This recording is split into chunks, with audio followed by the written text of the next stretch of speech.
Hi, Geraldine. Hi, Josie.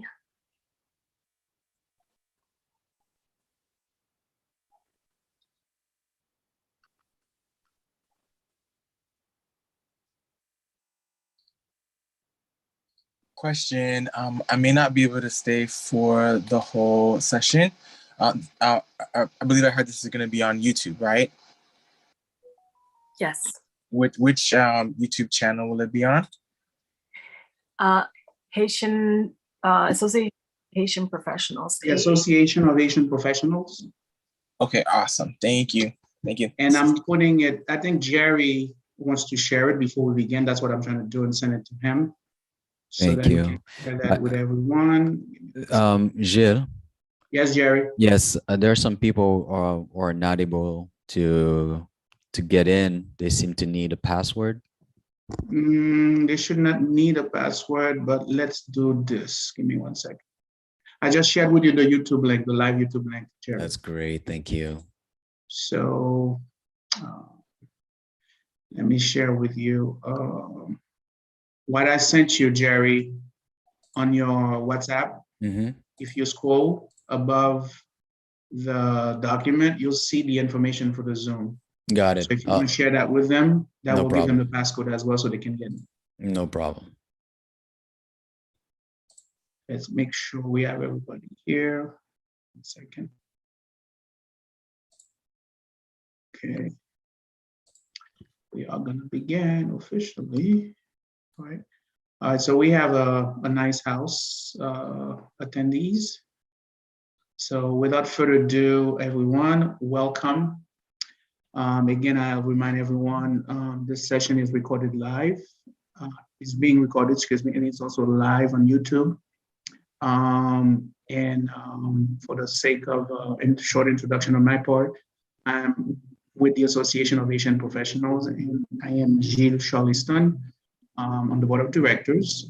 So as an introduction, I will hand over the mic for the rest of the session to my colleague, Fabi Dumas. She's the moderator for the session, and we will let her carry on. Thank you, Fabi. It's all yours.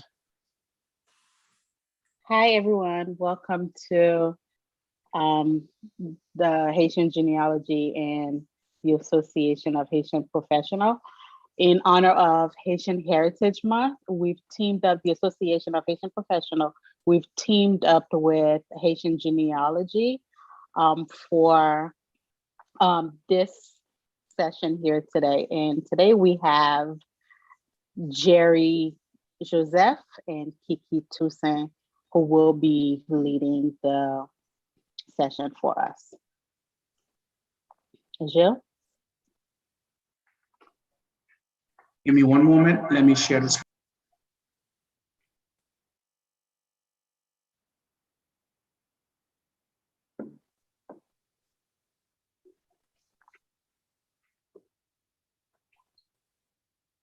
So this is the first AHP workshop in mini-series about genealogy. This session is Discovering Genealogy, Connecting with Your Haitian Heritage. It's Genealogy 101. This is just the basics of Haitian genealogy.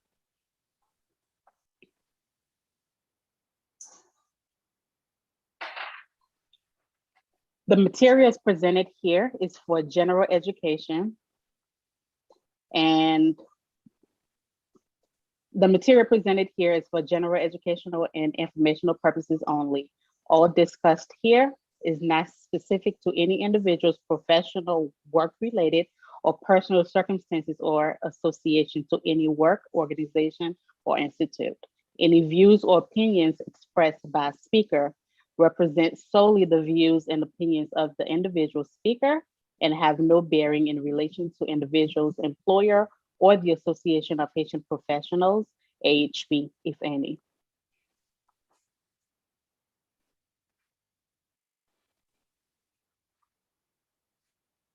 Tonight, we will have, go ahead, Jill, next. Jerry Joseph. Jerry has been an avid genealogist for the past decade.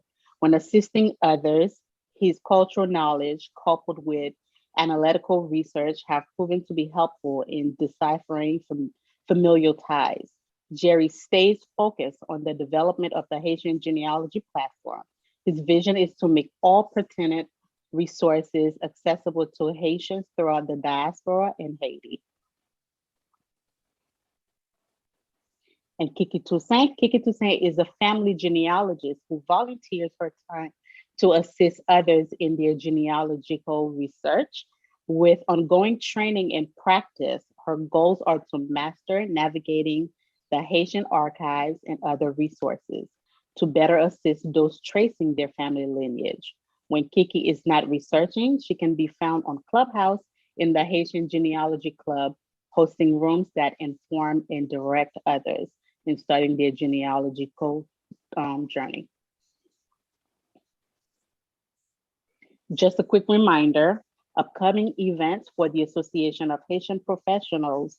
This Thursday, May 19th, in person, we have a networking or monthly networking event, Rendezvous Creole at Port-au-Prince Restaurant with featured presenter Rod Maliver, CEO and owner of K2 Prep Academy.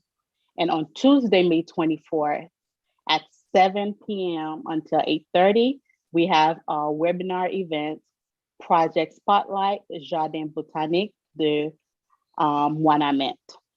And on Tuesday, May 31st, 7 p.m., we have a webinar event, Dissecting Creole, Connecting with Your Haitian Heritage. And right now, we will pass the mic over to Jerry for his presentation. Thank you, Fabi. Thank you so much.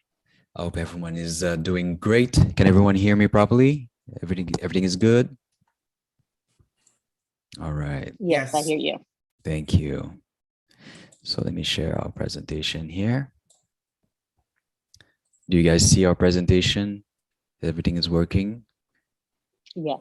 Perfect. So basically, we are starting here, as Fabi mentioned, this is definitely an introduction to Haitian genealogy. So we're definitely going to go really slowly and starting to, because we don't know for everyone what is your level when it comes to genealogy. So this is definitely an introduction just to give you a taste of what is ahead and when it comes to your genealogy, starting your genealogy. So at this point here, we're going to start with what is genealogy. So to be very simple, genealogy is basically the study of family lineage and family history. So it's just that simple. So you're able to, whether you're able to go as far back as one generation or two generation, you know, it's all about gathering that information, gathering heirlooms, gathering pictures, creating a sense like a history for different ancestors.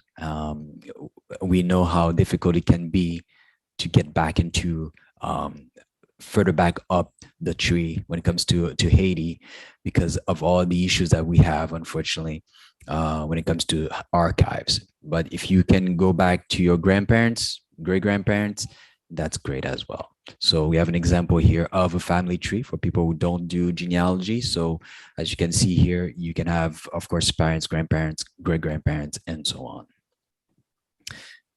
We do have also a relationship chart that we basically took the time to set up for you guys, just to give you an idea for people who have basically gone too far back, just to give you the terms. And these are charts that you can find in our Facebook group. We have a lot of resources and that are very useful in order to understand how different people are set up within your tree. When it comes to the English chart, people are used to it. People are abroad, living outside of Haiti, where English is your main language. We all understand first, second cousin, third cousin. As you can see here, there's a certain pattern to it. First cousin, once removed, that would be basically your first cousin, but one generation up. So you are not at the same level as this first cousin, so that's why it's called once removed. So therefore that works the same way if it's, of course, one generation below you. This is the English chart. This is the French chart. As you can see here, it's the same, but the names and the terms are different. So the names are, instead of saying of great grandparents, so we can say arrière grand-parents. It also called aïeul, bisaïeul, trisaïeul, quadrisaïeul, and so on. And as you can see here, we have here cousin germain. That's your basically your first cousin, second cousin, third cousin, and so on. So these are the terms in French. They're important. They're important because when you're looking into some trees, or if you find some documents, it's always good to know where exactly that person you're looking for is positioned. So this, again, it's all information you can find in our Facebook group, or that you can find on our website as well. So it's very good to know these terms. So why is Haitian genealogy so important? So I think Haitian genealogy is very important, first of all, because it's a question of, it's a sense of, I want to say, first of all, a sense of legacy. You want a sense, well, before we get to a sense of legacy, we can start by saying it's a sense of Identity. That's basically what I was searching for. Thank you, Kiki. So it's a sense of identity. So when you have, basically, you have a situation where you are abroad and you don't actually have a situation where you are connected with your people, and it makes it in a way that you are able to connect through genealogy, connecting with, of course, ancestors, and trying to, of course, have an idea, of course, of who are the people. Who are the people that are from your family? Who are these people that you're standing, the shoulders that you're standing on? So to me, that's one of the things that I wanted to basically convey into this presentation, is that sense of identity. That's why we are trying to figure out, like, who we are, who are our parents, our grandparents, if we knew them. Some people cannot go to their grandparents, so that's definitely it can be an issue for someone. So it's that sense of it, right? So one thing we wanted to add to it as well is the fact that we come from a culture that where children are not allowed to really ask questions, so like, why are you asking all these questions, and so on? These people are dead, so we get into a culture that hides things from us, so we are not privy to some information. So I think that basically is one of the reasons we do genealogy, and also because as well, our history is transferred orally, right? So it's transferred to, for example, what is taught from parents to grandparents to parents, and so on and so forth, right? So if you have the chance to get that information, that's great. But if not, you may not get that information. So, and at the same time, because it's transferred orally, it's very important to stay up to date with the ways of transferring information, of transferring, documenting basically family history, as we have moved away from the land where ancestors are buried. So because back then, you could basically be in a laku, which is a courtyard where you have like different houses, and you would have some ancestors that are buried in the backyard, right? So that was accessible. But since we're traveling and some of us are immigrating, that access, unfortunately, is severed. So that's one of the things here. I think that it's very, very important. It's imperative for us to stay up to date. And also there's a need. That's one point we want to add. Is very important. And I think it's the fact that there's a need for family history about everyone, about every family, and not just families that are affluent, because unfortunately, because of history, we understand that. Because of history, we can see that information, unfortunately, from the way we were transferring family information in Africa orally and as well written. That information was severed throughout history because of all the different situations that happen, of course, slavery and all. So it's very, very important, unfortunately, for these people to be able to create a family, a genealogy profile for them to be able to keep touch and keep track of their ancestors. And genealogy can do that. All right. I'd like to add that Definitely. Go ahead. genealogy promotes self-pride as well. There's a sense of pride that you have in yourself when you know where your roots are from, and it's not something that seems so far away. You actually know where you come from. It's also, practicing Haitian genealogy is also a way of honoring your ancestors and keeping them alive. One example I'd like to share is how in the Clubhouse, on the genealogy room on Clubhouse, we've had quite a few members come through, and some of the stories that they've told have been about how in school they were asked to create a family tree for whatever project, and it's something that was embarrassing. It ended up being embarrassing for some of the members. What they expressed was that they were embarrassed that they weren't able to go as far back as some of their classmates, given our history. And so when you're able to trace your family lineage, it gives you a sense of pride and you have something firm to stand on. But go ahead, Jerry. Thank you, Kiki. So that's definitely some good points here. Just give me one moment here. All right, so definitely some good points, and it's definitely like something that is very dear to us, because we see it in the community. We see what's happening, and sometimes people, when they come to us and they trying to get some information about their family, and there's hurt in there. It's very important for people and for a community to connect with their ancestors and whoever that they knew and they knew in their family, right? One thing that I think also is just give you. So we have, of course, that sense of identity, that legacy for the next generation. That's definitely important, because you have a lot of children, unfortunately, that they are second generation. So sometimes they're not connecting, as Kiki was mentioning, they're not connecting with that previous those previous ancestors, right? So doing something, let's say, for example, you mean a second generation abroad? Yes, abroad, exactly. So we're not talking about the transitional generation. We're talking about the generation that was, born here. So that can create a certain disconnect, and that's very important for them to understand and know their lineage. So that's one of the things that we notice when it comes to connections. Okay, so that sense of legacy is very important. And also we wanted to add as well, just give me one moment here. So that basically we talked about that.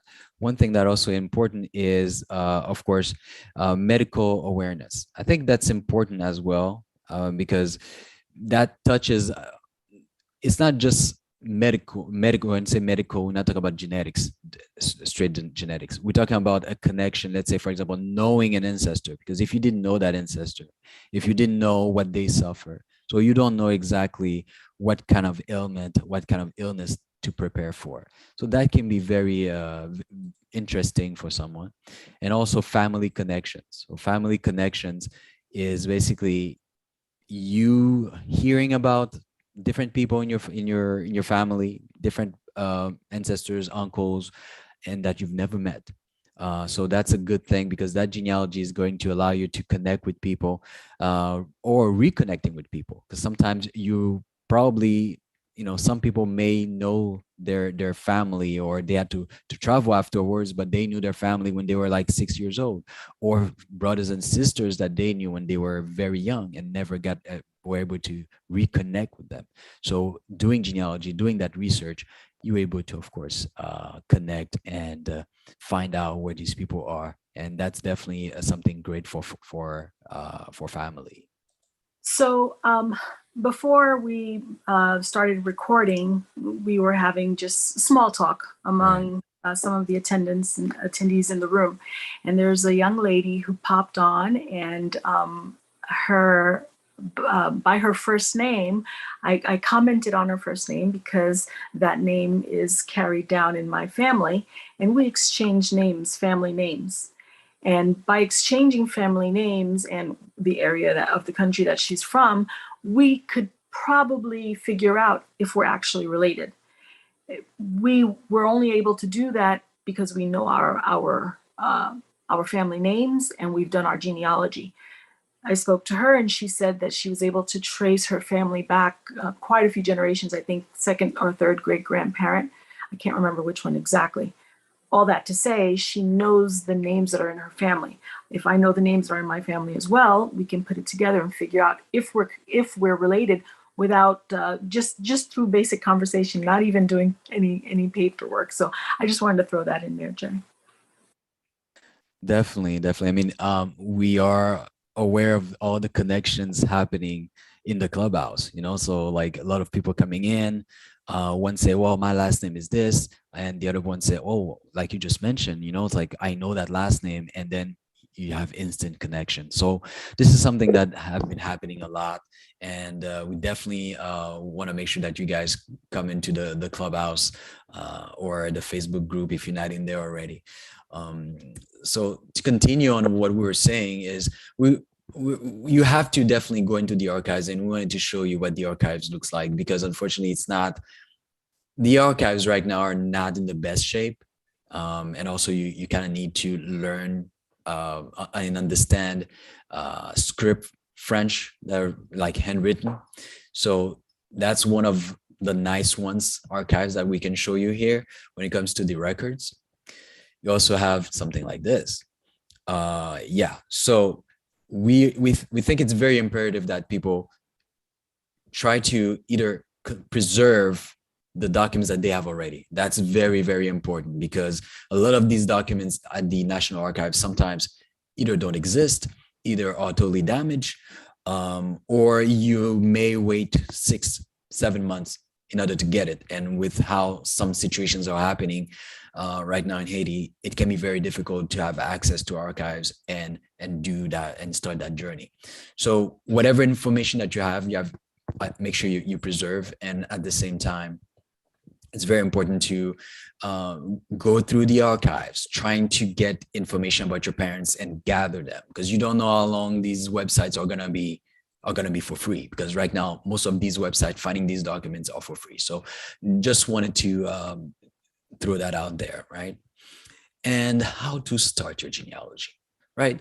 So in order to start your genealogy, we would suggest that you start by, first of all, speak with your elders. That's the main thing. It's very important to gather as much information as possible. We cannot stress that enough. Gather information, whether it's for one generation, whether it's for 6 generations, as someone mentioned earlier. Get that information, preserve it, keep it somewhere, whether it's on a USB. We would suggest something that is digital. So if you can have it in different places, different drives and different USB keys, please do so to keep that information, because you don't know how long you have to gather that information, and you don't know how long, let's say, for example, if that information is somewhere else and if you lose it, if you'll be able to get it back. Stay organized, as I mentioned. You want to ask for complete and real names. Obviously, we know that our people are very, very creative. And when it comes to the names, and of course, this is basically cultural. It's cultural for us as well, that some people don't want their, they want their kids, people to know the name of their kids pretty much. So a lot of people have a name that is not necessarily their real government name, and it can be totally something totally different. I said the person is called, I don't know, Marie Rose, but they call her Michelle. Go figure. So it can be totally, totally different, right? So that's important to get all that information, getting the location, getting real names, date of births. It's very important to get that as well. So you're gonna use that to go into the archives and do your research. And with that information, you'll be able to have better chances of finding your ancestors. If you have the authorization to do so, record sound, put it in your phone and ask if you can record the information, because sometimes the information I just provided, we don't have time to take notes. So that can be very useful. So get a good sound quality, because like I said, we don't know how long we have, and we don't know if we're going to be able to get that information after. And of course, knowing our parents and what they've been through, our grandparents and great-grandparents, if a subject is too sensitive, we just move on. If at a certain point, it's funny though, because it happens at a certain point where they are the ones that are coming to you and say, you know what, I remember this time when this thing was happening, and they'll be the one that will be talking to you about it. So when they're ready, a good trick, whenever you're gathering information, a lot of them, let's say if they're getting older, they don't remember their date of birth. They don't remember when they were born.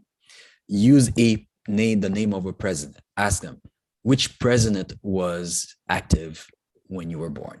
So at least that gives them an idea, and you can extrapolate depending on the year. All right. I don't know if you wanted to add something to that, Kiki.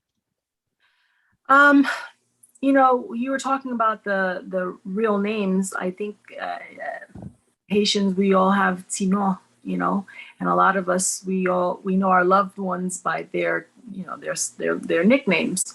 And so it's just very important that you get the actual names. A lot of times when we're asking our elders for information, some of the things they say is, these people are gone, let them be. They're gone. Why bother the people who have already passed? So you just have to approach with caution. You need to know who to approach. A lot of times in families, there's a person who is like the keeper of all the information. It's usually an aunt or a cousin or whatever, and they have all that good information. Find out in your family who has all the good information, and pick their brain. Like Jerry said, ask for dates, ask for cities, ask for professions. And if you can speak to the oldest person in your family, try to speak to the oldest person in your family. And another trick, Jerry mentioned one trick, but another trick you can use is once you do start researching and you're able to find some information, if you go back to your family with the information that you found, it tends to jog their memory. So they may have given you a certain amount of information, but when you give them some information that you found, then all of a sudden they're like, yes, that's right. This person was this, and they lived here, and they had this child, and so on and so forth. So, do some of your work and then bring your work back to them and see if it'll help jog their memory. A lot of times neighbors know as much as your family know. So if you have access to neighbors, sometimes the neighbors have good information as well. Exactly. What else, Jerry? What did you leave? Well, you need to find that auntie that like to spill the tea. You need to find that auntie. If you find that auntie, that's the golden goose. That's the treasure trove. You're gonna get all the secrets, right? So it's very important in a situation where we're not getting all the info. So if you can find someone, and usually, as Kiki mentioned, if you look at the number 5, you can have a family friend, an uncle or aunt that will have sometimes more information or even willing to provide that information. So you are an investigator, right? You are an investigator, you are a detective. So as Kiki mentioned, you could get some info, you could do some research, find out some stuff or some information, whatever, how small it is, and just show them, oh, this is what I found. And they'll be basically be happy and be like, yes, I remember. And this, oh yes, oh, so you're doing a good job. So, I mean, it's finding how to get their interest and make sure that they eventually be part of this, because it's their life as well. And you're gonna get some pushback. I'll be honest with you, and we have to be 100. You will get some pushback, but just by being smooth, do your research, keep on doing what you have to do. And like we mentioned, go back to them, show them what you got, and they'll be very impressed. And they will understand also that they are the only ones that know that information, especially for people who travel or in the diaspora. A lot of them are the last group of people that know some of that information. So by making sure that they understand that, it basically puts it in different perspective, what I want to say. So if you want to put some, like, setting up, let's say, putting some work, doing some legwork, first of all, once you gather all that information, we suggest that you verify if there's, like, in your family, a tree that already exists, right? So you don't want to reinvent the wheel. If not, start a tree. You have all these Haitian websites and archives, which we have on our website and on our Facebook. I also have a slide of this that I will show you.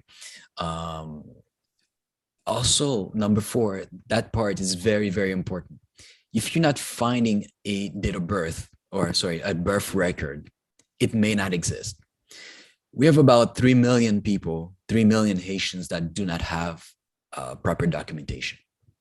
So they may not have civil registrations, but they will have possibly a baptism record, because they would be baptized. They would have, let's say, those church records under their names. So just so you guys know that sometimes you don't have a birth record. So there's no need to look for it.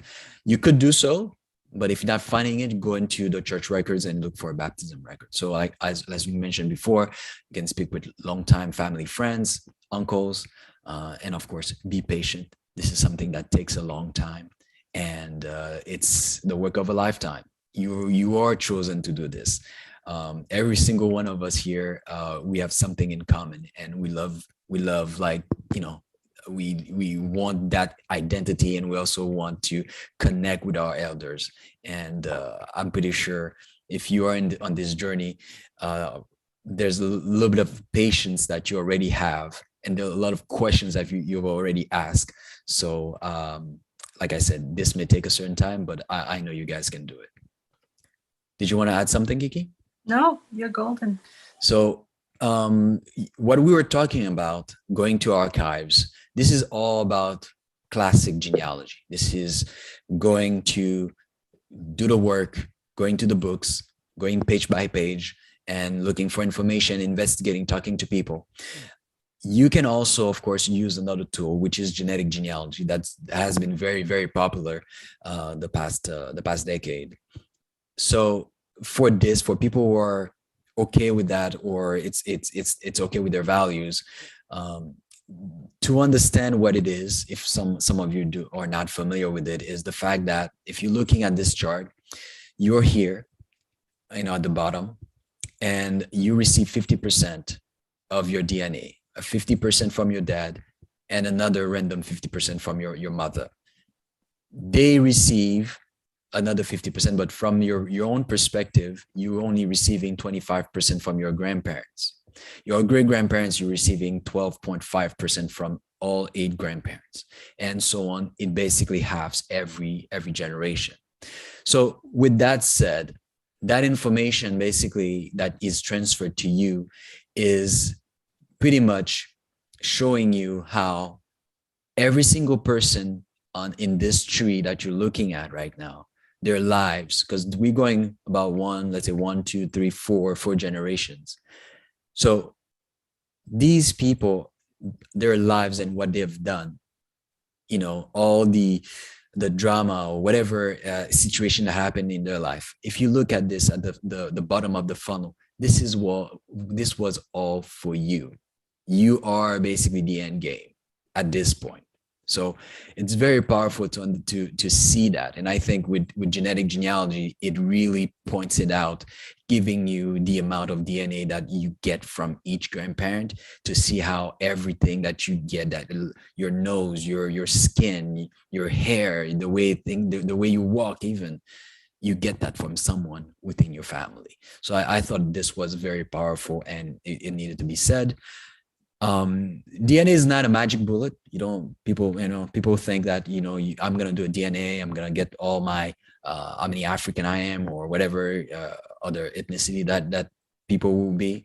And after that, I'm going to be able to do my genealogy, but that's not the case. It's just a tool, and allows you to do certain things when it comes to connecting with different people in order to find out or confirm what we found in the papers, or sometimes what we don't find in the papers. Genetic genealogy can help us out. We do refer people to 4 main companies, main platforms: Ancestry, MyHeritage, Family Tree DNA, and 23andMe. So these are the more reputable.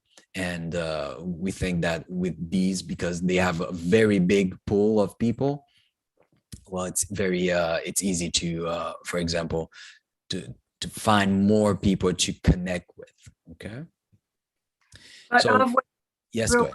Jerry, of the 4, Ancestry, MyHeritage, Family Tree, and 23andMe, we do suggest testing with Ancestry, because your chances of connecting with a relative are higher if you test with Ancestry, because their database is much larger than the other 3. If you're an avid researcher, like some of us in the Haitian Genealogy Group are, you've signed up with all 4 of them.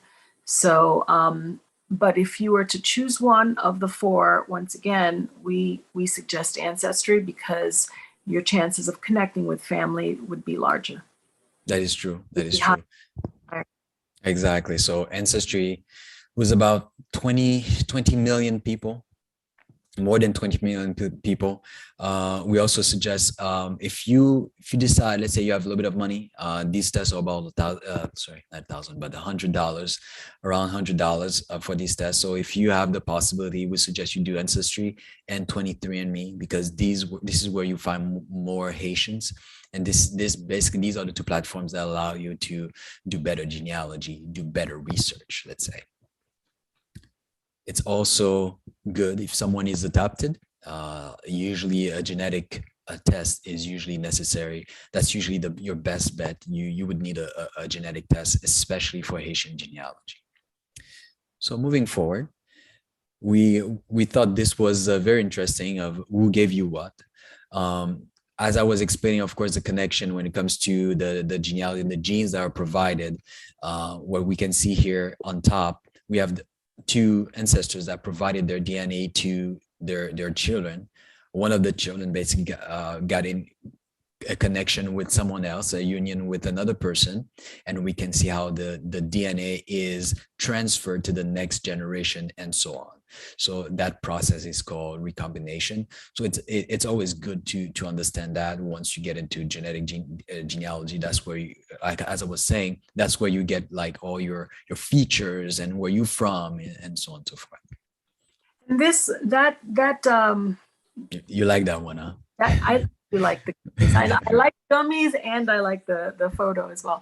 But I think this is pretty interesting, because some of the questions that we get would be like, my sibling and I, we have the same parents, but I'm super tall and my sibling's short, or I'm, this and my sibling is that. Why is that? How does that work?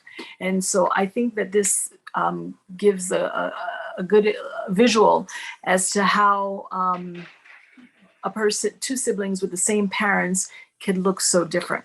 Because if you look at one of the gummy bears there, the one on the third line on the left, yes. Okay. On the left there, yeah, you see that big chunk of red, and its sibling right next to it only got a tiny portion of red, that means that that sibling with the big chunk of red got more from his grandparent, the red grandparent, the red gummy bear grandparent. So that child might either look more like the grandparent, or might act more, or carry, essentially they carry more genes of that particular grandparent, and as opposed to the sibling to its right that only carries just a little bit. So that's the recombination Jerry was talking about, but I thought it was pretty interesting because that pretty much answers the question of why, one sibling could be so different from another. And that's a good, very, very good point. One other thing is that you see that red here, sometimes they don't even get it. Sometimes you don't get anything from that grandparent, but you're gonna have a child. Let's say, for example, this one has a child, and that information may not be transferred to the next generation. So DNA is very random. So it's very important to keep that in mind. So sometimes we hear people say, well, these tests are not great because how come like this person matches this person, but they don't match. So it's in keeping the perspective of that and understanding is very important. All right. Moving on. So this basically is the tools that we have, that we do have, and we propose to our members in order to do research. You can find that as well on our Facebook and as well on our website. So you can see all the different websites you can use. You can use these websites to create a family tree. You can use them to do research as well. Hopefully they are written big enough for you to see them, but you can always go on our Facebook group and you have a document with all that information. So we have Ancestry, Family Search, My Heritage, Jenny. We have the archives of U.S. archives. We also have archives for Haiti, and so on and so on. You have some references. The Nouvelliste is very important in order to research. You can research obituaries. You find a lot of information in obituaries. You can also find, let's say, you can do DNA Painter. If ever you're into DNA, you can connect and try to see which line and which chromosome you connect with that person. Understanding Haiti, the list of departments and so on. And you also have some softwares, Family Tree Maker, that if ever you don't want to have the family tree online, you can have softwares that allow you to have it on your computer. But we suggest that you have it online because you can make one private, one public. And when you're online, it's easy to just connect, to have someone connecting with you. Even they don't need to see your stuff. You can block everything and just show them specific part of your tree. But it's good because someone can connect with you, because you can't do DNA by yourself. It has to be, you can't do DNA in a vacuum. It has to be with people in a community. And that's what our Facebook group is about. So moving forward. Go ahead. Yeah, you can't do genealogy on your own. You have to do it with people. Exactly. So this is our presentation, and we are the Haitian Genealogy Group. And so if you want to know what we are up to, we are creating a society, the Haitian Genealogical Society. We already have our members. So this is what we're up to.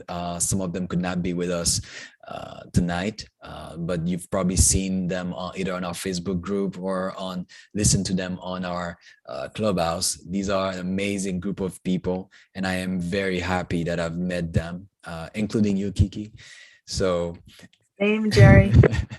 So it's good. Go ahead, Jerry. Go ahead. No, it's just to say how much this is an amazing group of people. They're very passionate, and I love them to death. And it's amazing what we're doing. I know we are basically touching something very serious, and I think this is very needed, and I cannot thank them enough.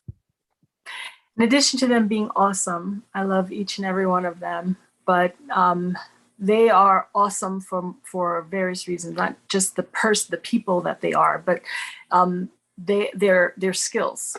And we have an array of hey Alan. Alan is in the house. So yeah, we have some members who have been studying genealogy for decades, since before softwares were available and since before you could research online. We have members there that have mastered Haitian history, which is very important when doing genealogy, because our layout has changed. How do you say that, Jerry? Not our layout. What am I trying to say? Help me here. What are you trying to say?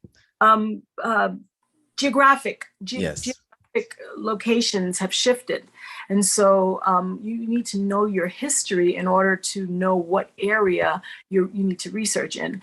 Some of our members have mastered researching, and they've provided tools to help facilitate your research. So as you know, some of the writing in the archives, it's the really old school writing where, you know, the cursives are super extra fancy, and some of the things that they did then they don't do today. So we have members who have created tools to help you with that part of it. We have members who have mastered the genetic part of it, which is not exactly genealogy, but they understand the centimorgans, which is centimorgans is the measuring tool to figure out how you're related to someone. But anyway, all that to say, we have a lot of awesome members that are up to great things.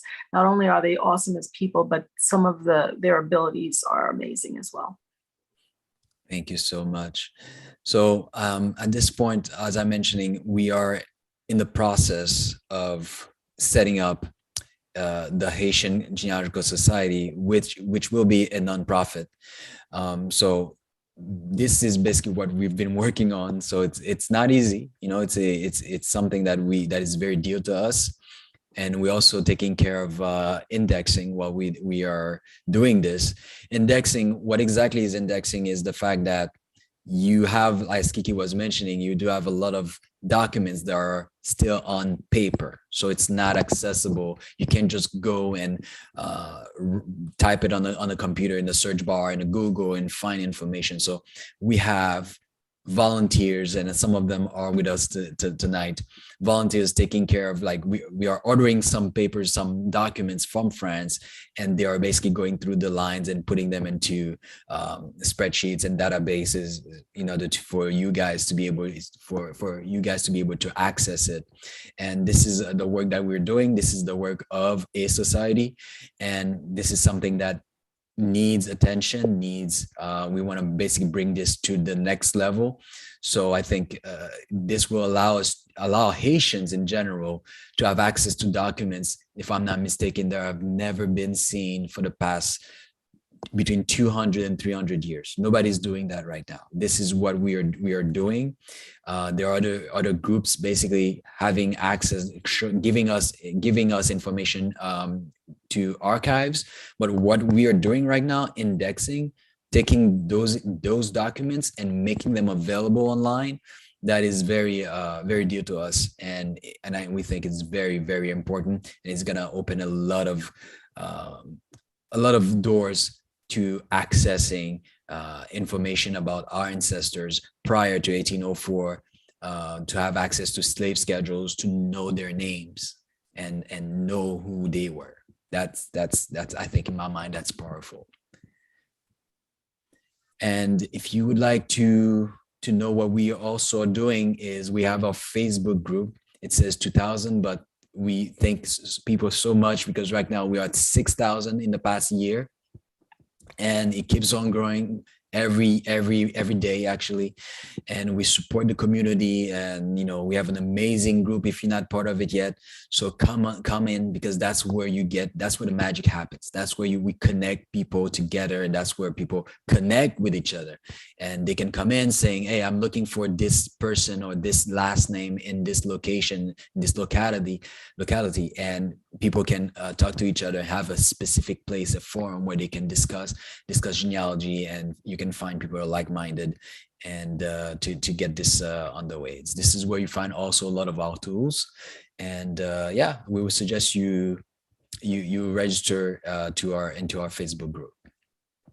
Yeah, you never know. You might pop into the Facebook group and say you're looking for whatever last name, and a tree may already be created for that particular family. You just never know. I'm not saying that's the case, but it's a Exactly. possibility. It has happened where people have popped in, they're looking for someone, but that person had already been found and researched, and that person just, to me, it's like a pot of gold. But like Jerry said, it's a safe space, and any kind of assistance you have there, you can't possibly post a question up there and not have people attack it within the first few minutes. People are happy to answer questions. People are always on there engaging. So yeah, join the Haitian Genealogy Facebook page for sure. Indeed, indeed. And this is what we do, and this is what we want to do, and we want to do a lot more as a genealogical society. And if you want to help, yes, this cannot be done. We can't do it just by ourselves. We need the help of the community. So if you want to help, we do need the possibility of having legal support. If anyone can help us, lawyers that can help us creating that entity to be a nonprofit, that we would very much appreciate that.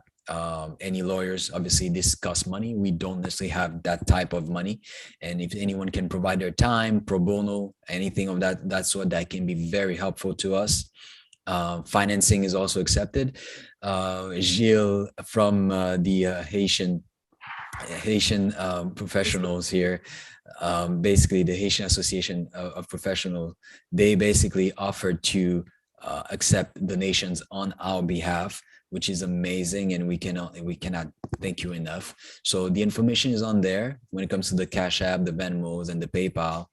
And also, as I was mentioning regarding the indexing, that is a very, very important part of genealogy, because not everything is online. So we need volunteers. If you know how to read French, you don't have to speak French. If you know how to read it and you understand, you can just type things in a database. And that is basically what we're doing. And I think this is an amazing work, and very, very important. So if you can be a volunteer, that can be very, very useful. We have 6,000 people right now. If we could have just like 5% of these people, we could do the indexing for the whole country, like in a year. If everyone gets into the job and putting work, we can do a lot within a year. So just to let you know, we have our email here, and if you would like to donate, you have the Cash App, the Venmos, and the PayPal right in front of you right now. And if you don't have time to take it, you can always contact Gilles. They can provide the information to you guys. Yeah. So in addition to the Facebook page and donating monetarily, volunteering, because that's another form of donation if you're not in a position to do it monetarily. In addition to that, we have our Clubhouse, our Haitian Genealogy Room on Clubhouse. Clubhouse is an app.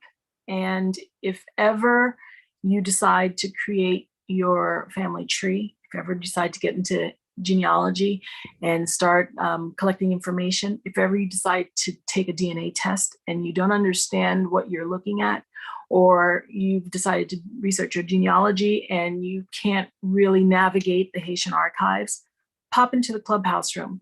You can post your question on the Facebook page, but if you want real-time answers, pop into the Clubhouse room, and there's always someone there more than happy to help. And yeah, that's basically it. Someone's always more than happy to help. Come into the Clubhouse room and you'll find a lot of support there. That's true. That's true. So at this point, I want to tell you, of course, good luck on your journey. It is a journey, and we're gonna be there all the way. So don't hesitate, whether it's Clubhouse, whether it's Facebook, just get in touch with us, and we can all do this together. Okay, so we're gonna basically get the questions, and I know as well that Fabi wanted to basically do the conclusion and the thank yous for AHP. Go ahead, Fabi. Thank you so much, Jerry and Kiki. Such great presentation. And again, these guys, they have helped me. I've been on the receiving end of what they're doing. They've helped me to trace my own lineage back to, I believe, on my father's side, I'm in the 1800s. So, and they're available. This is what they do. They do it because they love doing what they're doing. They're available on all platforms. So whether you're on Clubhouse, you're on Facebook, Instagram, whatever platform you're on, they are there. And so please, if you are able to support them, do so. And as Jerry mentioned, because they are working on their 501c3.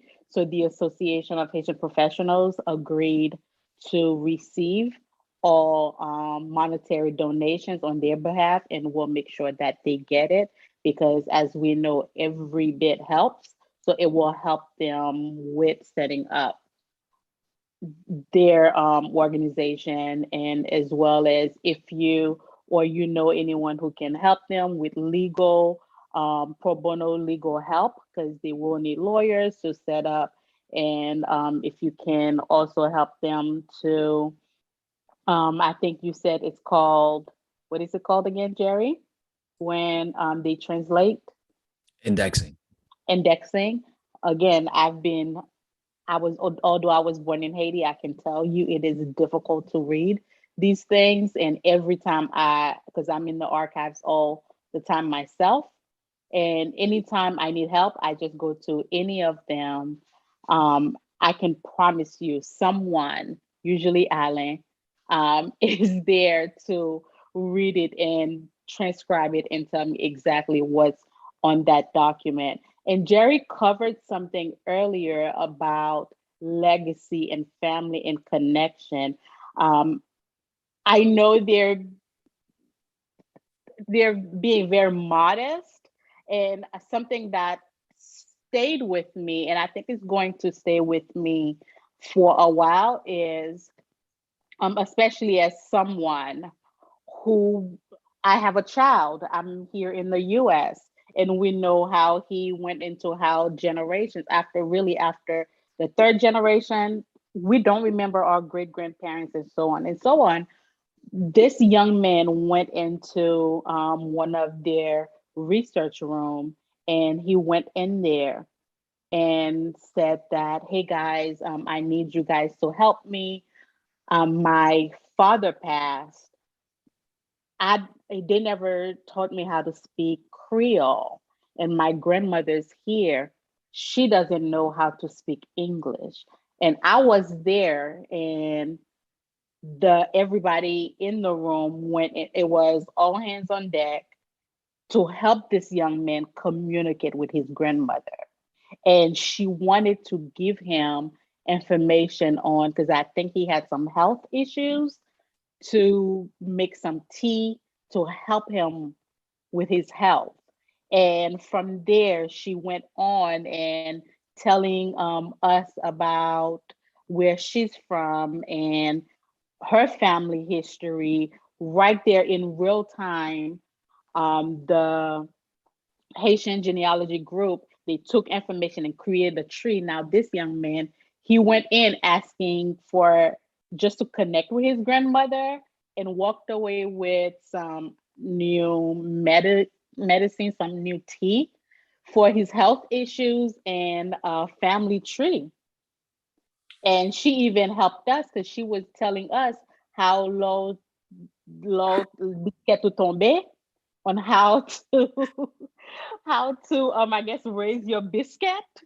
So these guys are being very modest, and this is the kind of work that they are doing in our community. So please help them. And on behalf of the Association of Haitian Professionals, the HP expresses utmost appreciation to the Haitian Genealogy Group and our featured panelists, Kiki and Jerry, for contributing generously time, knowledge, and know-how to educate and bring greater understanding on the subject and importance of genealogy.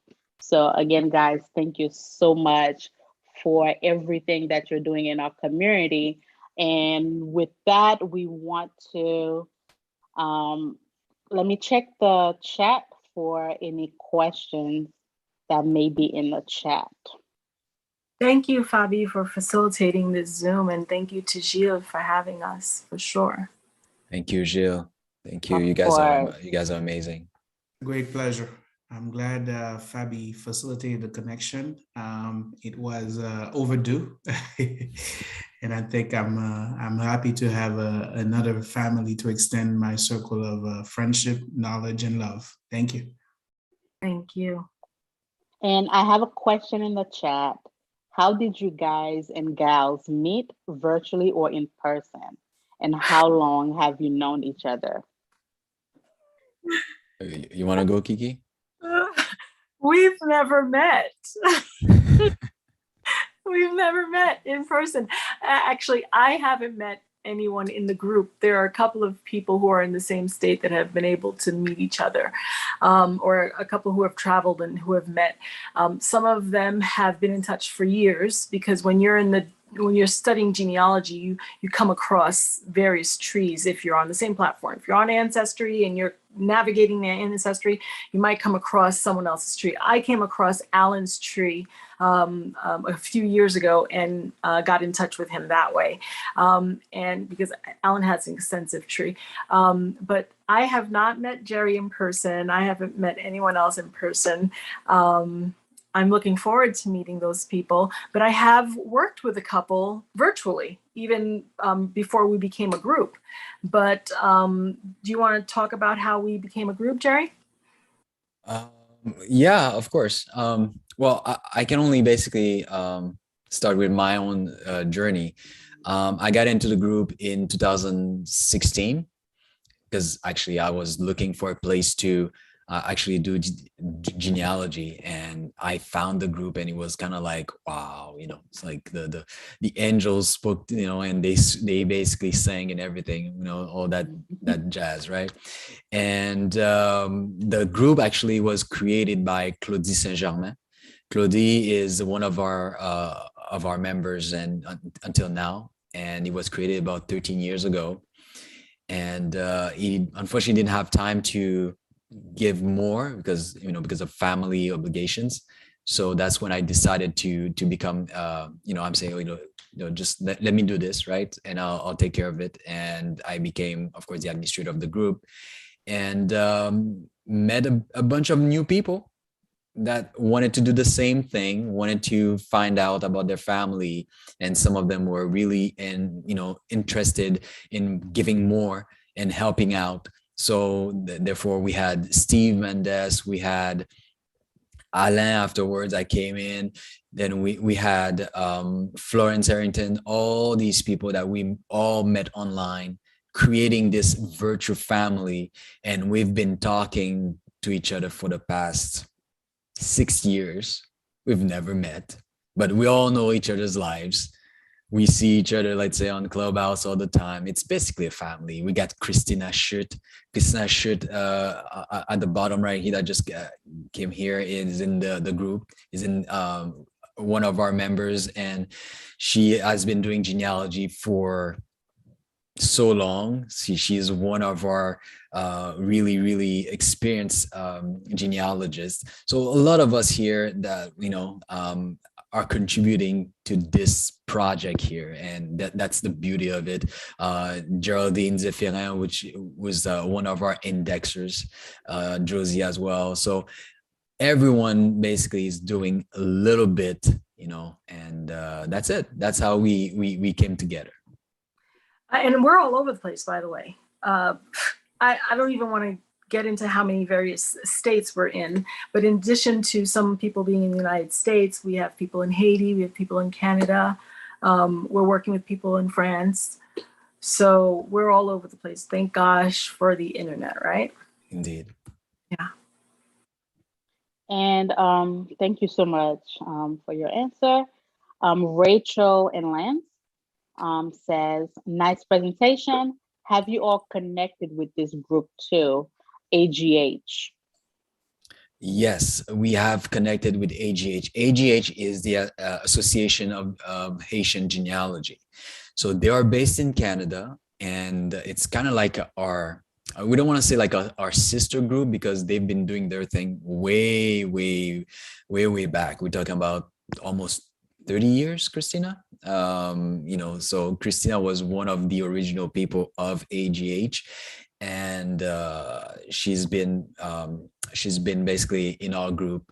And it's the same thing, it's the same group of people in a way, because we are just the newer generation, I want to say. AGH is mostly the people that have been doing genealogy for a very long time, and they specialize, and they have an amazing database of people that are gathering information from the archives in Haiti to put them on their website. So that's one of the things that you're going to find on AGH and other resources, family trees. So yes, we are connected with them, and we do have a lot of them in our group, and we appreciate their work as they appreciate ours. Thank you so much. Another question is, why is DNA so important and crucial when it comes to Haitian genealogy? It is important. I wish it was not, because it's not everyone that wants to do a DNA test, and that sometimes creates a little bit of a pushback, and we understand that, and we understand some people are not comfortable with it. But the problem is, because there've been so many disruptions compared to, let's say, for example, someone that when she said people are in Canada, I'm the one in Canada, and I can tell you, in Canada, especially on the French side, you want to do a family tree, it takes you an hour. You go back 7-10 generation in an hour. It's just copy. You can have people from your parents all the way to your whatever 10th great grandparent. So that is a structure that we do not have in Haiti. So the fact that you have people that are moving, immigrating, you have people that also do not necessarily do genealogy in Haiti. They do know about their family, their close family. And if you start talking about, a language that is very familiar in the Western world, where we say, oh, well, this is my 3rd, 4th great grandparents. A lot of Haitians cannot say that. A lot of Haitians don't know their grandparents. So having that tool in order to connect, in order to be able to use DNA to know exactly where you're from, unfortunately, that's something we have to go to. I wish it was not the case, as I mentioned, but at the same time, there's not just that. There's also the fact that the archives are not in the best shape, as you can see. So therefore, documents, some people don't have documents. You just don't have it. We were talking about affluent families versus people who probably, some people have their lineage coming from the outside of the big cities. So therefore, they may not have that lineage that was kept intact compared to people who probably have, people from the colony. And when I say people of colony, we're not talking about like Caucasians. We're talking about people who are noir de couleur, like people who are free blacks that kept their genealogy. And they would have a lot of people since the colony and being able to connect and so on. So that's one of the several reasons why DNA can be a tool for us, unfortunately. I think one of the most important reasons why DNA is important in Haitian genealogy when it comes to Haitians is because in Haiti, there are a lot of adoptions. And so it is very difficult for a person to trace their lineage without having information on who their family is. In addition to there being a lot of adoptions, you have a lot of people who, well, when I say adoption, I'm talking about formal, as formal as adoption can be in Haiti. But anyway, formal adoption, where an outside child comes into an unknown family. Okay, then there's the adoption where a family member is taken in by a family member. So DNA plays a big role in finding out who your real parents are and how you connect to your family or your host family if you're related to that person. So I think DNA, when it comes to Haitian, in addition to that, endogamy. That's a sensitive subject. It's a sensitive thing, and it happens in a lot of smaller countries where over time it's more difficult to determine who's not related to each other, because people kind of not intermarry, but interbreed, not breed. Oh, that sounds interconnect. We'll use interconnect with each other. So people from the same region may have been interconnecting for so long that you can't really tell exactly where a person is from, because they're pretty much connected with everyone. That's pretty much what endogamy is. There's a lot of endogamy in Haiti, not just Haiti, a lot of smaller countries where people aren't moving around and they're just interconnecting with each other. So that's why DNA plays a huge role in Haitian genealogy. And I want to add something when it comes to endogamy. Let's not think that it's just, it's all over the world, because eventually, if you are the size of Massachusetts and you have 14 million people within there, eventually there's going to be a connection somewhere. And usually DNA can be a good thing if we think about the endogamy and we think about the fact that people are moving around and they are immigrating. You have someone immigrating, not knowing who their family is. They spend 10 years, 20 years abroad. They have a parent or a cousin that immigrates. They don't know. We don't know. You don't know where this person is from. You don't know their name, probably their name. They didn't keep the name of their parents or their father. So you don't know if you go outside, you go to a club, you go to a bal, you don't know if you with the cousin. So DNA can help with that, and it's a real thing. We always say there's a term for that, rascabrit, but it's not it. It's a serious thing, and it's a thing that happens in every country, and it's important to know. Another part also why DNA can help, and the reason why we talk about DNA is not to say in order to do genealogy you have to do DNA. That's not the case. It's just sometimes the papers, because the archives in Haiti are not necessarily robust, anyone can pay anyone to change something in the archives. Just so you know, okay? So therefore, a lot of the papers are not necessarily what they're supposed to be. We want to think that they are, but with the DNA, it brings it to the next level, right? So you can establish, for example, a situation. If you don't have the papers, or if the papers are not making sense, the DNA will not lie to you. It will exactly tell you what it is. And there's a term for that. Obviously, if we have other meetings, we can go deep into the different terms, and an advanced genealogy it's called an MPE, which is a non-parental event, which is a situation where you think that, okay, so I am the child of such and I'm the grandchild of such. But it does not work, because someone else comes up as your grandparent. So therefore, you need to find out who was your real grandparent. And one last thing is why DNA can help. We have so much secrets. Okay, so we have so much secrets, and secrets that we are not telling the next generation. And that hurt a lot of people. It hurts a whole generation. And this is what we put ourselves in that position, and we try to help people, because we've seen that. We've seen it in the DNA. We've seen it in the archives. And I think that's something that can help with the trauma or whatever that can happen, to help with that. And I think genealogy is a good point. Not just genetic genealogy, but genealogy itself. I yield for now.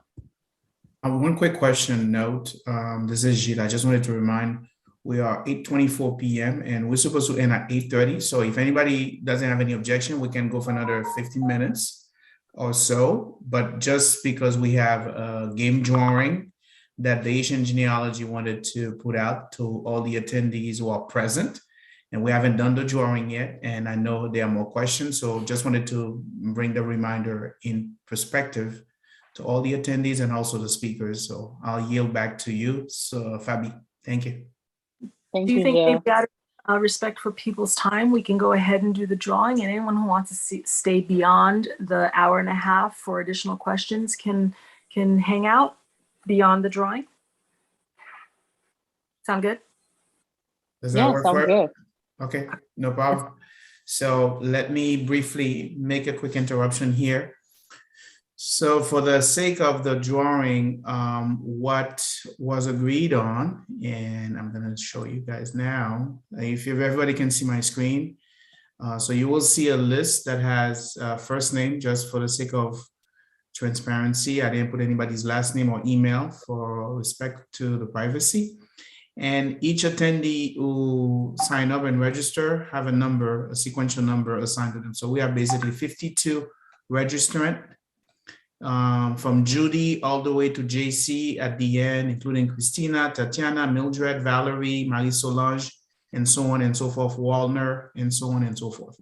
So once we have the names correlated to a number between 1 and 52 for a unique number 152 to each attendees, then we're gonna do a drawing from random generator online. So I'm going on to that.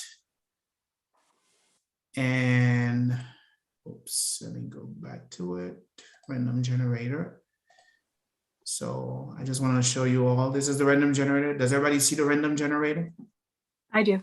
Okay, great. So I'm going to change it to be one number only. And let me go refresh. So now I want to pick a number between 1 and 52, since that's the range we have. And I'm going to do refresh. Generate random number. So we have the number 20. So number 20 is, and hopefully the person is here, otherwise we'll go back to a drawing again. Neila. Is Neila here? Yeah. Yes. Wow. Okay, Neila, so you won. Congratulations. Number 20, Neila Uh, is the person who won. Let me make sure I show it on the screen, on the spreadsheet as well. 1 second. congratulations. For Layla. Congratulations. So Neila is the person who won, as you guys can see. Can everybody see that? Yes. Oh, wait. Sorry. Oh, no. Uh-oh. Sorry, Neila. Oh my God. My mistake. But I'm is Sharon sorry. here? It's actually Sharon. Can we say this? You did a Steve Harvey? No, it's He because did. He did. it's because I zoom out. I'm so sorry, Neila. And it's recorded No, it's too. He fine. did. Is Sharon But here? is Sharon here? Is Sharon here? Hello, I Sharon. don't think so. If you are, unmute and let us know. Let me see on the list. My apologies, Neila. I called you too early. Yeah, that was Steve Harvey, Jerry. I'm so sorry. Okay, if Sharon's not here, Let's do another drawing. Yeah. All right. Let Or me do does that. it go to Naila? No, well, we have to do a second drawing because the rule is to go and redraw again. I'm rooting for Neila. Me too. I want Neila to win. Hey, Christina. Hey, Christina. Hi. So let's go back to the drawing again. Bear with me for a second. Oh man, I can't believe I made this boo-boo. Anyway. We're just gonna call you Jill Harvey. All right, so that's number 20 we picked earlier. Rooting So for Naila. we're gonna do again, generate random number, number 43. And let's go to the spreadsheet. Number 43 is, let me go, Sharing again. Let me expand it, make sure I zoom in so I don't call anybody's name first. So Jean? 43 is Jean. Which Oh, Jean? Only you. No, no, no, It's no, no, no, no. Geraldine. It's Geraldine. Look, 43, no, 43. 43 is right 40 here, Put it- the Jean. yellow number. no, No, it's the yellow sorry. numbers. Geraldine, sorry. Oh, if we're looking at the yellow number, then That's Then- what we were looking at earlier. Yeah, Okay. it's Geraldine. Yeah, Geraldine. okay. Nayla, are you still there? She stepped away. She's coming back in. Geraldine, are you there? I am here. I wish to gift my win to Nayla. Oh, Yes. that's nice. Good That is so job. nice. I don't Yeah. think I've seen that name before in Clubhouse. So Nayla, come by and see us. Wow, you're awesome, You're Geraldine. awesome, Geraldine. All right. That's beautiful. Did you hear that, Nayla? Yes, were- I heard it. I Oh. heard Awesome. We were rooting for you anyway. So. it. I'm happy for her. And Nayla, I cannot wait for your result. Hopefully you're my cousin. I'm always looking for new cousins. I think she didn't Exactly. hear what Geraldine wanted to do. I don't think she heard. Oh, Nayla, you're the winner. Definitely someone just said it, waiting to hear the results. So please, either it's you, if you have an older family member, get them tested, get somebody tested. It's very good of you, Geraldine. Thank you. Yes. Thank you. So I will share Kiki and Jerry. How do you guys want me to send you the email address for Nayla, and you can provide her all the details for that, for the gift? Yes, that'll work. Mhm. Okay. So Nayla, you will be contacted by Kiki Toussaint or Jerry Joseph of the Haitian Genealogy Group regarding the win for today. Awesome. Thank you very much. I appreciate it. Pew, pew, pew, pew, pew. All right, with that, I'm turning over the mic back to you, Fabi, and to Kiki and Jerry for entertaining more questions. Thank you. Thank you, Gilles. Again, congratulations, Nayla. And another question we have, we're gonna go through these real quick, is how do we volunteer for indexing? You can either contact me directly on Facebook, or you can send us an email at Haitian Genealogy, one word, gmail.com, and I'll be able to create an account for you to start indexing. So it's basically, if you're able to write into a spreadsheet, because that's what we do, just put it into a spreadsheet so we can create a database. That's pretty much it. So contact me either on Facebook or directly through email at haitiangenealogy.com. And thank you in advance. Thank you. Yes, and Audrey has a question. That's a really good question. How to recommend the future generation to keep the legacy and records they found? And what if people aren't so lucky to encourage them to continue? That's a great question. You want to try that, Kiki? First part was how to The encourage. first part was how to recommend the future generations to keep the legacy and records that they found. You know, personally, I think it's something that just has to be practiced. You know, if you're raised in a household where every day you get up and work out, then most likely your kids are going to get up and work out. If you go for a walk after dinner, the whole family gets up and goes for a walk after dinner. Most likely the kids are going to get up and go for a walk after dinner. I believe if you practice it and you show your child the importance of it, and you have pictures of your ancestors around and show how important your family is, I believe it's something that they will carry on. That's my opinion. I can't say for sure because it's not something that we've been practicing for so long.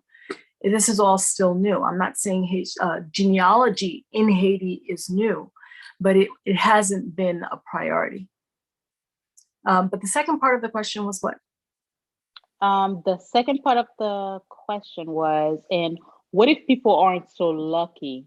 How to encourage them to continue?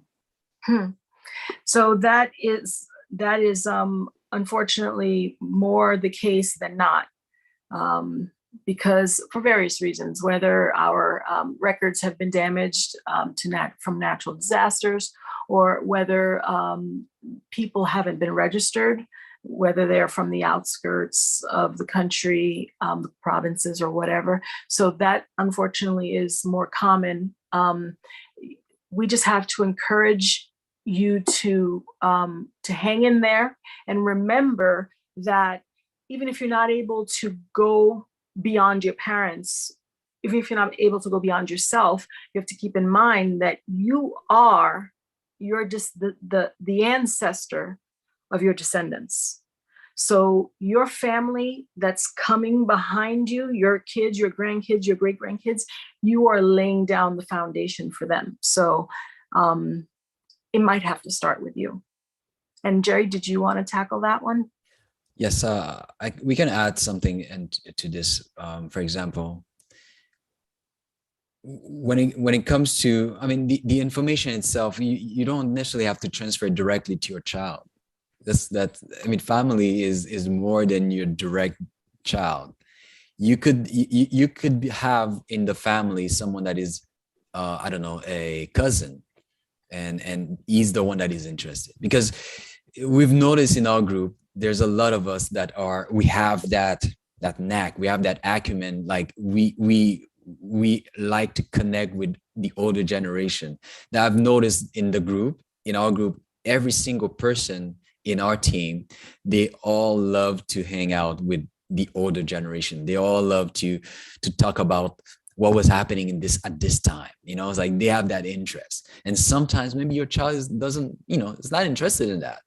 You could have a cousin, you could have a cousin or a nephew that is interested in that, so I think we're so not used to see family as this large spectrum that we see it just like, oh, children. No, someone else, which is your nephew or your little cousin, is interested in that and is connected to you and is gonna be able to continue the work. So someone in the family likes to Shitan Babush Gramun, and listening to all that stuff, it's like there's gonna be someone. So it's either you put that into your child, or if not, you can always find someone else within the family to carry on. Good point, Jerry. Thank you. I agree, because who would have thought I would be the one looking into my family's information? But Nancy says, enjoyed this meeting. I know we're encouraged to do our own research, but are there Haitian genealogists for hire in this group meeting? I would love to get information about a specific family branch. It's specifically for my upcoming July 4th family reunion. Thank you in advance. Awesome. Well, indeed. Obviously, we are not, as mentioned, we are not yet like an entity, and we are not organized that way. We don't have that structure, but we've had genealogists in the group, and within our group here, we can talk about like Alain Théard. We have also Claudie Lavin. They've been doing this for a while, and they are able to get some contract or whatever, commission, whatever you wanna call it, and to help out for a certain fee and to work on your tree. So you can get in touch. You can go on the Facebook group and just voice that to see if because obviously this is not. It's very important to understand as well. Like you can have that help. Like we say, if you go, we can do certain things, but there's certain things that we cannot do, like going back into the archives, and we cannot say, well, you're gonna find this, we're gonna go into the archives. Like as I mentioned, some information may not even available. So just to keep that in mind. But we do have people like Claudie Lavin right now in the Zoom with us. I'm not sure, is Alain still here? So we have Alain as well. So all these people you can get in touch with them. Thank you so much. So What is a suggestion that you can offer to somebody who is starting their genealogy journey, but are apprehensive because they do not understand French? That's an interesting question. I think you can start small. You can start just with your elders, your parents, and get that information. If you can get that information from them, that's definitely a start, you know. And you can go on Ancestry. You can create an account. You don't necessarily have to speak French and go to the archives right away. You can go on Ancestry, create an account, create a tree, get some information on there, and start doing research, because you may be able to, with your tree, just with your tree, connect with other people, other members that may have some information. And to be honest with you, the French part, I mean, I'm a native French speaker, I get it, but you know, a lot of people I've seen doing the work, they're not necessarily like, they don't necessarily like, are not fluent in French, because it's basically, there's a structure within the record. Once you understand a few words, all you have to do is just look for the name of your ancestor, and that's it. You know, you know this is Batem. You don't have to read the whole thing. You just know that you're in the right book, and you look at the name, and the name is your grandparents. Yeah, well, you find the baptism of your grandparent. You know, then that's pretty much it. And if not, you can have the help of someone in the group. It's we're all here to help. I would encourage, I don't know who asked the question, but I would encourage whoever it is that doesn't speak French, I would encourage you to start, because there are people who have done it, who don't speak French, who don't even speak Creole, and they've been able to do it. So don't let the language be a barrier, the language barrier be a hindrance. I would suggest, because at the end of the day, genealogy would be new to you. I'm assuming genealogy is new to you, and the language is different. So pop into the Haitian Genealogy Group, ask a question, pop into the clubhouse, and let us help you. We're more than happy. I can't emphasize how happy we are to answer questions. Sometimes we're just, let me tell you, on Clubhouse, in the study hall, we call it, there are times where you're in there, we're all in there, and it's silence. So let me just give you a heads up. If you come in and there's nothing being said, it's not your volume and there's nothing wrong. It's just that we're each individually, we're doing our thing, we're studying. And there are times where you can't get anyone to keep their mouth shut. It's just open mics and people are just talking like crazy. So there are times where it's silent. And if anyone popped into the room and said, hey, look, I'm looking to start my genealogy, but there's a language barrier, we will walk you through, literally hold your hand. So don't hesitate to come to the Clubhouse room or the Haitian Genealogy Facebook page. Yeah, by the way, that wash was for me, because I'm the one that cannot keep my mouth shut. But the last question is, someone said, hi, Fabi, I've heard from others that these DNA tests should not be trusted since they use our data and sell them. Do you have any suggestions on the most trusted one? So when it comes to the data being sold, I mean, there are some urban legend into that as well. You know, it's very important to keep that in mind. Is it done by all the platforms? That is not the case. Are they going to use, let's say, for example, are they going to propose to you, as they are doing, they have like that bio information. Are they going to propose to you, for example, hey, we have universities, we have research. Do you want to participate? You're going to have that possibility to say, yes, I want, no, I don't. So you have that choice. Okay. So if that is basically something that is not for you, and it's not, you know, part of your values or whatever, then you don't do it, you know. But when it comes to the DNA test, there's a little bit of nuance. It's very important to understand like what exactly is being done. So we go with Ancestry, because in Ancestry you have, as I mentioned, a big pool of people. You have a lot of people that basically, a lot of Haitians that there's there, like 23andMe as well. and you have that choice and say, well, I don't want to be part of any research. And then that is it. It says black on white that they don't sell anything. They don't sell to insurance company or anything of that sort. But at the same time, I leave it to people. If you, the same way you go to Facebook, and I mean, is there a place that we are where they don't sell information? I mean, you're on Facebook, your information is sold. I mean, wherever you go, it's already there. If they want your DNA, that is already the case. I mean, someone is I don't know, nefarious, and they want to do something bad with it, they can get it. I mean, they can change the laws or anything of that sort. But at the same time, I respect that. I respect the fact that someone may be like, well, you know, I'm not interested in that. But I can tell you, like, if you go on Ancestry, before you do any testing and before you buy anything, you can just go read the FAQs, read the terms and conditions. You're gonna see that it's pretty much the same as any Facebook, Zoom. Our Zoom can be tapped like that, and people can be listening. It's the world that we live in. So at this point, if you prefer not to do that, that's okay.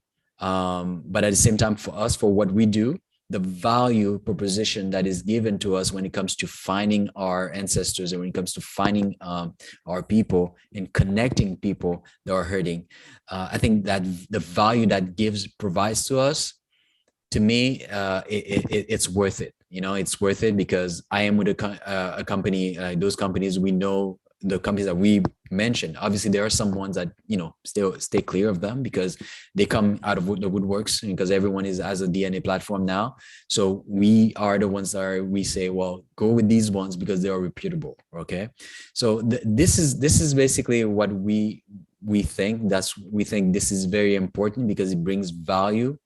I think being able to bring an 80-year-old woman, making her connect with her sister that she hasn't seen for like 8 decades or whatever, you know, these are like the stories that we're hearing. So to me, this has a value. This basically is worth it. Did you want to add something, Kiki? No, I mean, I think you covered all of it. One of the things that's been mentioned before is, you know, when you go to the doctor's office and they do blood work, do you know what happens with the vial afterwards? I mean, if someone wants your DNA, they'll get it at some point. And I think blood is way more valuable than saliva. So it's entirely up to the person. It's a choice. It's a choice. It's a choice. Thank you all so much. And that was the last question. And again, on behalf of the Association of Haitian Professionals, we thank you all so much for this presentation and everything that you're doing in the community, because we cannot speak of Haitian heritage without ancestry connecting to our heritage. And so again, thank you all. And final words, how can people get in touch with you all? How, I know you put the email in the chat, but how, if someone wants to get in touch with you, you mentioned the Facebook, but what is the Facebook? How can people get in touch with you? So our Facebook group is Haitian Genealogy. You cannot miss it. It's in French and English. So Haitian Genealogy Domaine. So you can come and see us on there, and please answer the questions when you get into the group. There are basically validation questions when you come in. So please come into the Facebook group. We also have the Clubhouse, which are the two main places where we help people, we help the community. So Clubhouse, you can just go into Haitian Genealogy on Clubhouse, you register for Clubhouse and you found Haitian Genealogy. Same thing on Facebook, same thing on Instagram, same thing on Twitter. We're everywhere. So you have questions, you need something, you need help or anything of that sort, you can contact us, you can do a post, and we'll be able to help you as much as we can. That's pretty much it. Thank you so much. Jill, are you there for any final remarks before we get out of here? So you can close us out. Nothing. Well, for me, I think you said it all, and I do appreciate the the presence of both Kiki and Jerry, and on short notice, we were able to make this event happen. I think it was very informative, and I appreciate everyone who attended and show support. I think this is the first of many enriching conversations. I think there are plenty of opportunities for other, part 2, part 3 on genealogy. And many of you will receive an email, attendee feedback. Please reply back, give any suggestions on other topics you'd like to see as it connects genealogy to other parts of our culture and our heritage, so we can work with the panelists and make this future session suitable as well as a success for you. So thank you very much, everyone, for attending, and you guys have a good rest of your evening. Enjoy the rest of your week. Happy Haitian Heritage Month. Thank you. Thank you so much, Jill. Thank you, Yeah. Gilles. Have a good night, everyone. Thank Have a you good night. for brokering this, being the liaison between AHP and Haitian genealogy. I appreciate you. Thank you, everyone. Thank you, Fabi. Thank you, Gilles. Great presentation. Thank you. Thank you. Thank you, Josie. Thank you, Josie. If anyone is still here, I just want to say,